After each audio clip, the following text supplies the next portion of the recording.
This is just one of many stories I have from working the night shift at a laundromat in a bad area, and it's definitely the freakiest. For context, years ago, my mom took a job at a local laundromat because we knew the owner and needed extra money. I was around 10 when she started working there, and she allowed me to come with her because she would give me a small allowance for helping with simple tasks. I ended up going with her every night for years. As I got older, I mostly went along to make sure my mom was safe because I worried about her. We regularly dealt with angry customers who refused to leave, most of them drunk or high, and had to call the police a few times. My mom was always worried about me tagging along, but I insisted. To this day, I still don't regret it. A lot of good came out of it, especially the work experience, and that made up for how intense it could be. I have plenty of interesting stories from that time, but this one takes the cake for being the most horrifying. It happened when I was about 12. Being the young and dumb kid that I was, I assigned myself the job of chasing people off at closing time. People would often park behind the building, so I'd walk to the side and yell that they were trespassing and that I'd call the cops if they didn't leave. I now realize how dangerous that was, basically letting any shady person know that a 12-year-old girl was there alone at night. I was blissfully unaware that anything could happen to me, until one night when we showed up to find that the door lock had been broken. My mom had unlocked the building that morning, so it wasn't like this was a break-in attempt. The door had been accessible all day. We were shaken up, but my mom texted her boss to let him know and just told me to alert her if I saw anyone pull up. About 30 minutes later, I finished my tasks and sat down to draw in my sketchbook. I had only been sitting for a few minutes when I heard the door swing open, which startled me. Normally, people knock when they see the very obvious closed sign. My mom noticed too and yelled out that we were closed. An older man's voice responded, explaining that he had just come in to use our drink machine. We usually allowed that, so my mom told him he had a few minutes, then went into the supply closet to grab something. I was sitting about 7 feet away from the drink machine, so I heard him walk up, but didn't pay much attention. I continued drawing until I got the distinct feeling that someone was watching me. Then I realized I hadn't heard him put any money into the machine. I nervously glanced to my left and saw a tall man, probably in his mid-60s, standing there, staring directly at me with a big smile on his face. I jumped slightly but forced an awkward smile back and returned to my sketchbook. Then I heard shuffling. When I looked again, he was closer. I didn't know what to do, so I tried not to look at him, but every time I glanced away, he moved closer. His body was still facing the drink machine, but his neck was craned in my direction. He wouldn't stop smiling. He wouldn't stop staring. I began shaking and panicking, darting my eyes between him and the closet door, trying to plan a fast escape. I reached for my knife in my bag, only to realize it wasn't there. I'd left it at home when I needed it most. I was petrified. Despite trembling violently, I decided to just stare back at him. After what felt like an eternity, he suddenly broke eye contact, called out to my mom to have a good night, then turned and walked out. I was instantly relieved. I tried to calm myself down after what had just happened. I thought it was over. But as I stood up to go splash some water on my face, I saw him sitting down on the bench outside. Panic and dread hit me like a brick. I sprinted into the closet to hide and told my mom everything. She told me to run to the car. She'd get between us and pepper spray him if needed. I did as she said and ran. As I passed him, he stood up and started walking toward the car. My mom yelled at him to get away from her vehicle. His reaction? He calmly tried to start a conversation about the make and model of her car, all while staring directly at me. My mom ignored him, jumped into the car, locked the doors, and backed up as fast as she could. I ducked down in my seat, but I could still see him. He was watching me. And then, I watched as he lifted his hand, smiled, and waved goodbye before walking around to the back of the building and disappearing into the darkness. I felt sick. I couldn't sleep that night. I never dared to go near the back of that building again. Lesson learned.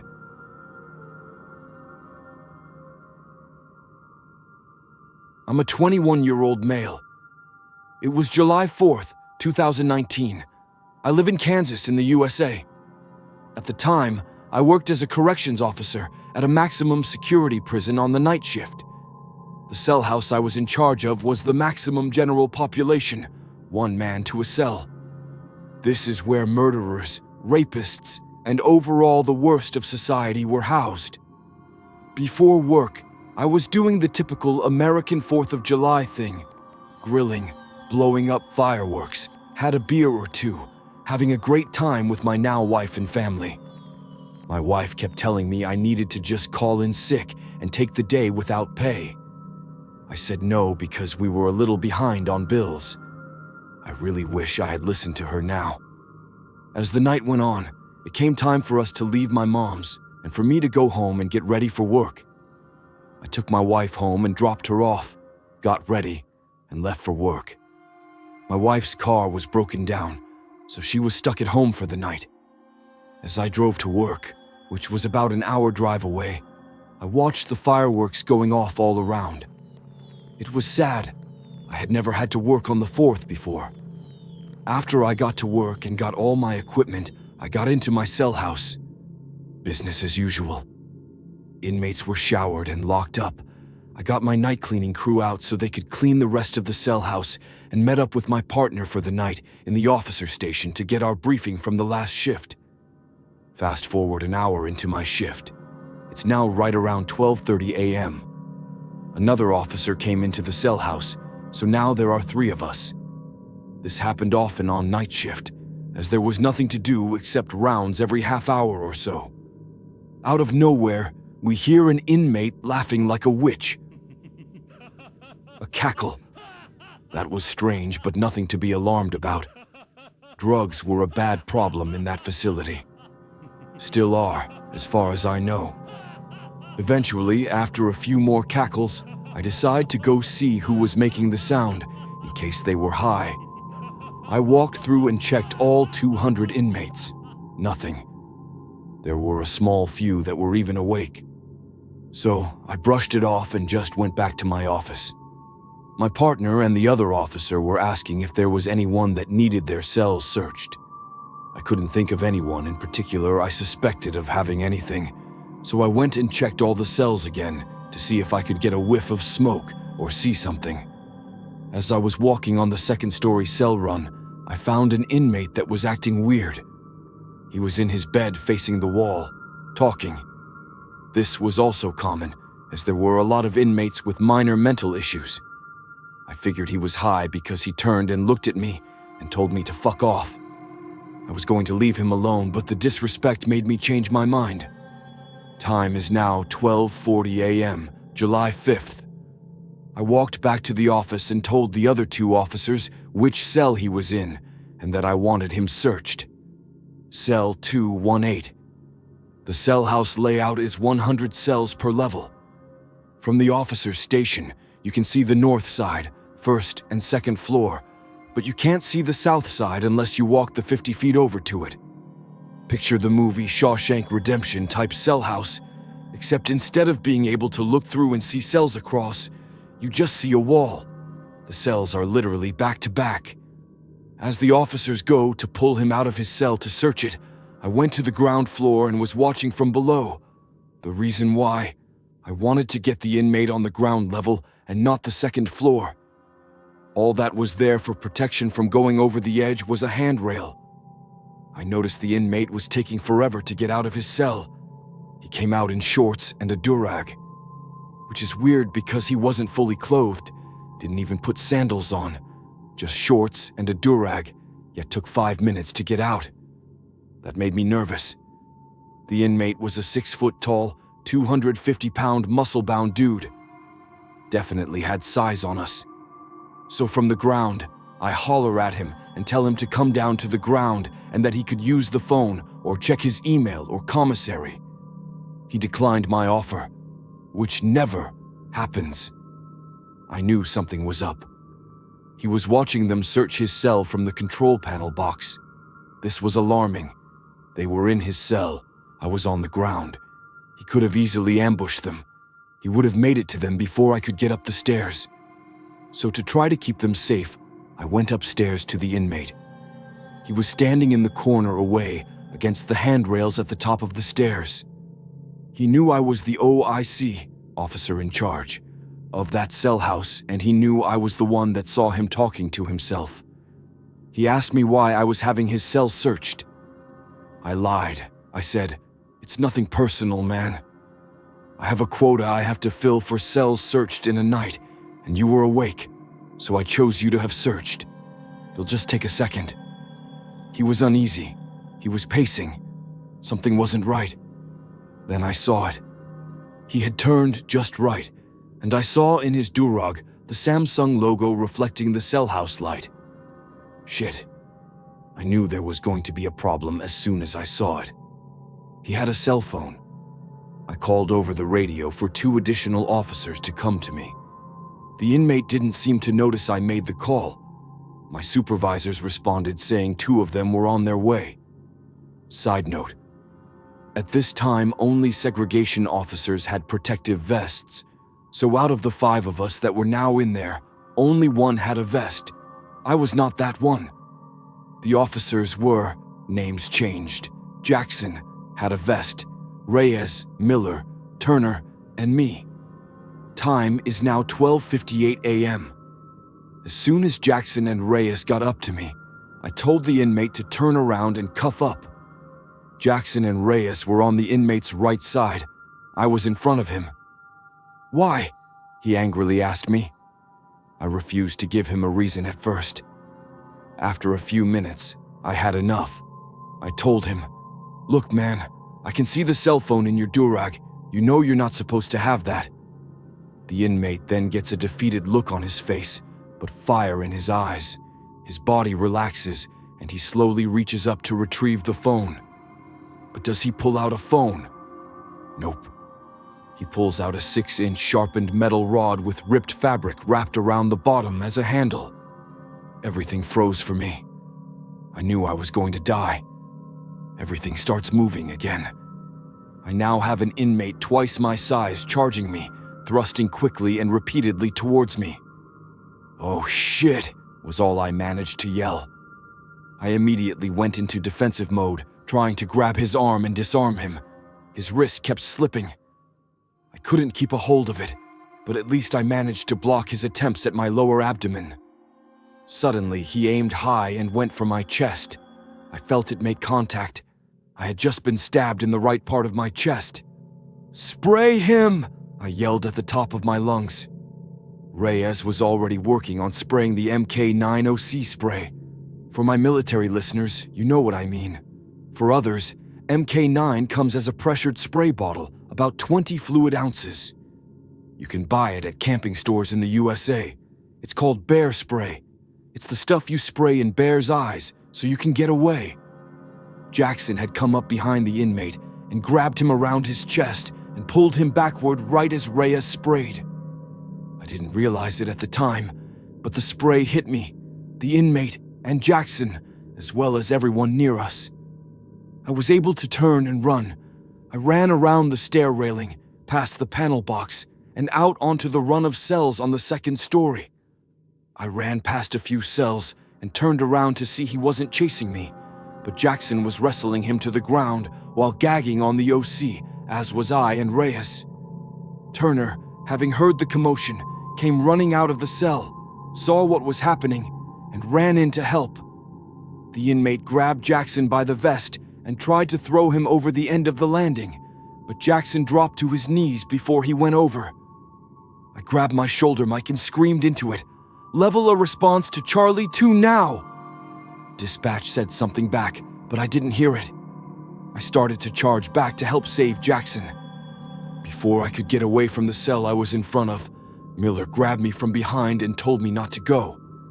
Due to the layout of the runs, I didn't see, but Turner grabbed the inmate from behind and body slammed him on his face and began cuffing him. Turner got covered in OC as well, due to the inmate being covered in it. As soon as Miller let me go, I stood still and watched. Up the stairs came 4 more officers, the captain and a lieutenant. The lieutenant came and asked me what happened. I started to explain, but he cut me off after he saw blood coming out of my left arm. After taking me out of the cell house, he made me lift my shirt because he saw the blood. He examined all my wounds. He had me remove all my equipment and hold paper towels to my arm. I was rushed to the ER. I was able to grab my phone out of my rental car, had totaled my car a few weeks prior by hitting a deer. I called my wife and told her what happened. She called my parents and siblings. Luckily, my injuries weren't too bad. I was stabbed 4 times. Once on my left arm just below the elbow. That was a through and through. Blade went in one side and out the other. Twice in the top of my left hand. And the one that hit my chest went in the skin and hit one of my ribs, keeping it out of my lungs. Out of 37 plunges, I think it's safe to say I'm lucky to be here writing this story. I didn't sleep for 2 days following the event. I still have nightmares almost daily. I'm always paranoid. I openly carry a gun now. After my attack, I was forced to resign for safety reasons. Everyone statewide that works in max prisons now has vests. None of the people from there talk to me anymore. I feel abandoned. I have one guy from that facility that I still see, my sergeant who wasn't there that night. Court is coming soon to add 3 more attempted murders on the guy. Turns out he was a shot caller for the Crips gang.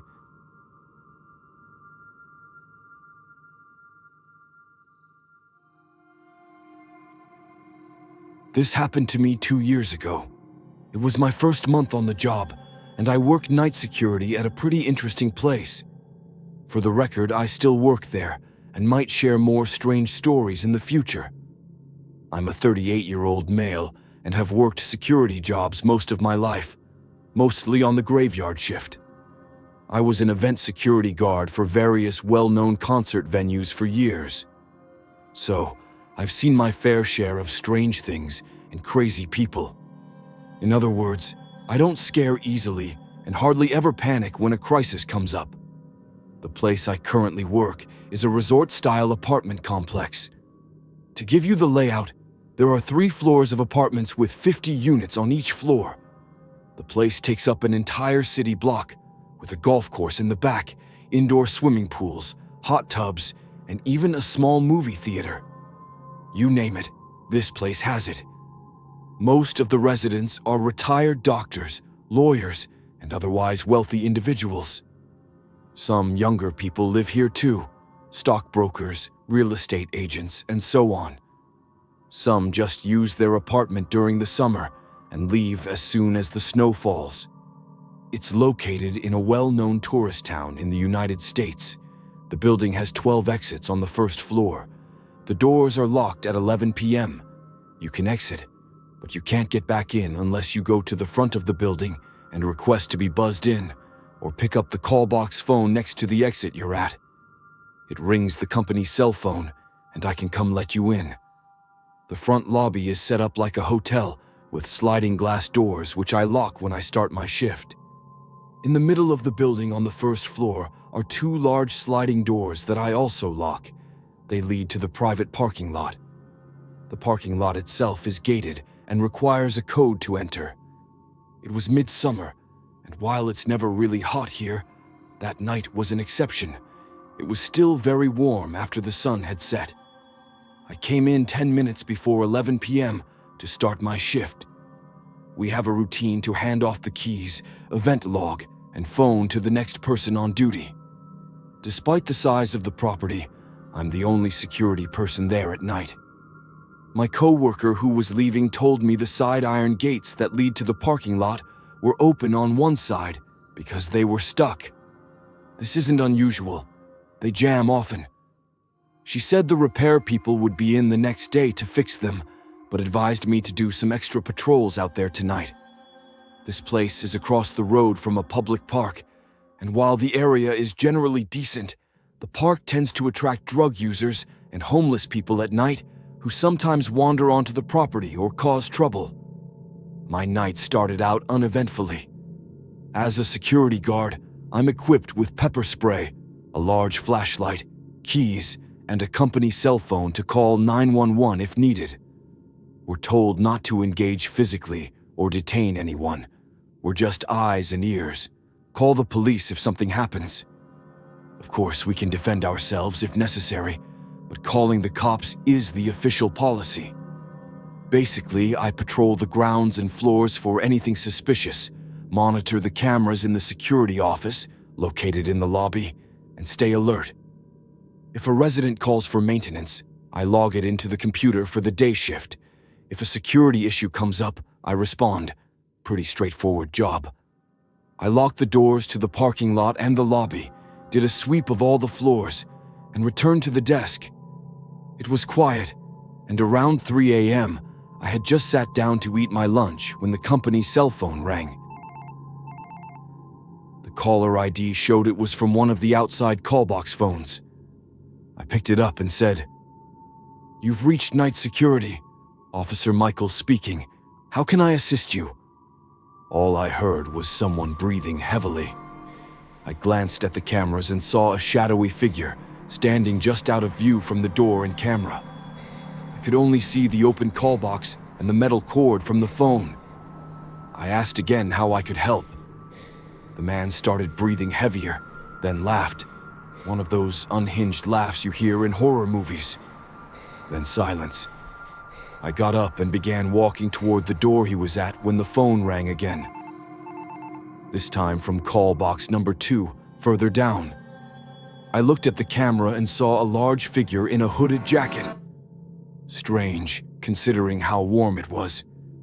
He held a black bag and had his back to the camera. "I'm coming for you, and you're gonna die," he said in a deep, raspy tone. Then he hung up. The phone rang again. This time, before he could speak, I said the cops were on their way and he was on camera. I told him to leave the property. He tried the doors. They were locked. Now he was at another call box. He had to be sprinting full speed to make it from one to the next. They're spaced far apart. "I can see you. Are you ready to die? The cops won't make it in time," he said. I spoke loudly and pretended I was talking to another guard, instructing him to send 3 other officers to a location. I said the police were dispatched. The guy slammed the phone hard against the receiver and ran into the darkness toward the park. I figured I scared him off. I debated calling the police, but figured they'd take 15 minutes to arrive, and this guy was likely just a tweaker from the park. I scanned the cameras and checked the back lot. No one was there. I returned to my desk and logged the incident. About a half hour later, just as I was about to do another round, the phone rang again. This time from an unknown number. I thought it might be a resident calling about a maintenance issue. "Where are the cops?" "I don't see them, but I see you," the voice said. It was him again. I scanned the cameras. Nothing. I looked out the front door. Just darkness and a few floodlights. "I know you're alone, and you're going to die soon," he said. I told him off and hung up. Then I called the non-emergency 911 line and explained the situation. The dispatcher said a car would be sent to check the area and make contact with me. Suddenly, I heard a loud thud against the glass windows of the day manager's office across from the security room. 3 more loud bangs. I ran to the door, unlocked it, raised the shades, and shined my flashlight outside. I caught a glimpse of the hooded man's face, about 40 years old, long stringy hair, wild eyes. He grinned at me, then slammed his head into the window. I shouted that the cops were coming and to get out. That's when he pulled out the biggest butcher knife I've ever seen and made a slicing motion across his neck, aiming it at me. He kept slamming into the glass, trying to break it, even using his head. Blood was soon smeared across the window. I backed out and locked the office door. He ran to the nearest side door, ripped the call box phone off the hook, and did the same to each one, jamming the company phone with endless ringing. The man had to be on meth. He moved insanely fast. Then I noticed something horrifying. The sliding garage door was open. It's not unusual for residents to forget to lock it. I sprinted across the building, cutting through banquet rooms to get there. I saw him running up the garage ramp. I slammed the door shut and locked it seconds before he reached it. He slammed into it repeatedly, but couldn't get through. I locked the second set of doors inside as an extra barrier, pulled out my pepper spray, and shouted that the cops were here. He laughed and howled, held the knife up again, and ran into the darkness. I called 911 again, this time from my personal phone, to let them know he had a weapon. They said officers were en route. I locked myself in the security office, no windows, with camera access. Then another loud bang. He was at the front lobby doors, knife in hand. He faced the camera. His hood was down now, bald on top, wild stringy hair on the sides, blood on his face. He stared into the camera, grinning, mouthing "die, die," while mimicking stabbing motions. Then he vanished again. 5 minutes later, a single officer arrived. I described the man and showed him the footage. He did a full sweep of the area and returned saying he didn't see anyone. I printed a still image from the camera. It was nearly 5 a.m. when the cop left. At 6, as daylight broke, I walked around and rehung all the callbox phones. He had taken every one of them off the hook, 12 total. When the morning manager came in at 8 a.m., I told her what happened. She said they'd have a meeting and add extra security to my shift. For 2 weeks, I had a second guard with me. The man never came back. The cops never found out who he was.